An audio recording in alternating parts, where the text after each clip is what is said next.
kasama ka, malalagpasan namin ang bawat bagyo, kabilang na ang pandaigdigang epekto ng COVID-19 na nangyayari sa ating mundo. Hinihiling po namin sa iyo na pagalingin ang mga may sakit at protektahan niyo po kami at bigyan mo kami ng tuwid na kaisipan upang sa bawat sa aming buhay ay walang ilalaman kundi ang pagkikinig sa iyo. Panalangin namin ang lahat ng ito sa iyo sa pangalan ni Jesus na aming tagapagligtas. Amen.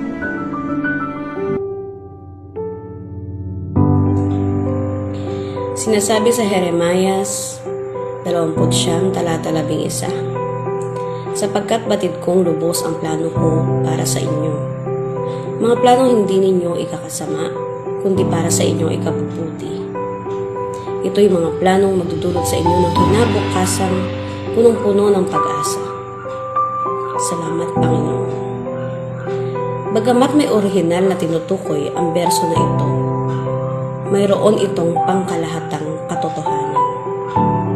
Gawin natin itong sandigan, lalo na ngayong panahon ng pandemya.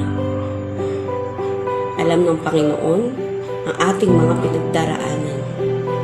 Mayroon siyang plano at dahilan kung bakit hinayaan niya na mangyari ito.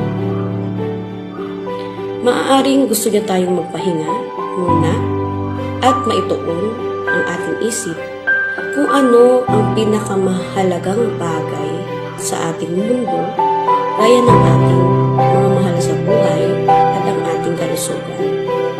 O kaya naman, matuto tayong umasa sa Kanya. Maniwala tayo na tayo Kanyang iniiwan kung papayagan lamang natin siya at magtitiwala tayo sa Kanya.